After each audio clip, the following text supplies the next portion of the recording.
edukasyon. Ang edukasyon ay isa sa pinakamahalagang aspeto upang mapaunlad ang ating bansa. Ang edukasyon ay makakatulong sa pag-ahon sa kahirapan ng buhay at pag-unlad ng bansa.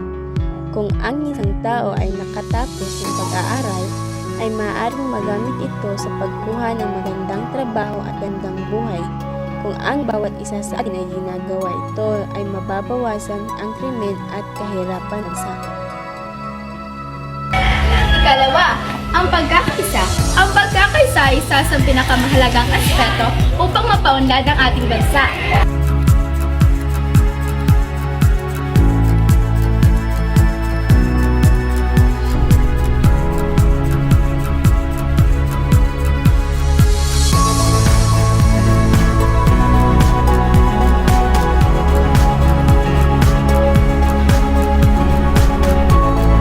Ang pagkakaisa ay makatutulong upang makaahon at masolusyonan ang ating mga problema.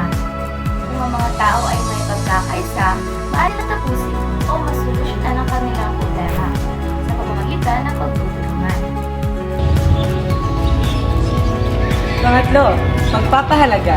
Pagpapahalaga ay isa sa uri ng mga aspeto upang mapaunlad ang ating bansa.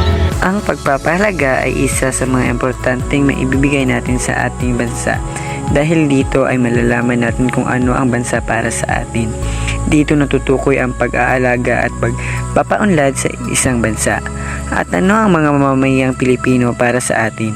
Ano ang Pilipino para sa bansang Pilipinas? Nakikita dito kung paano pinoprotektahan ang bansang Pilipinas. Pang-apat, makilahok sa mga programa ng barangay. Mahalaga ang pagkilahok upang mainsayo natin ang ating sarili na tumutulong sa ating bansa. Isa rin itong paraan upang mapaunlad ang ating bansa.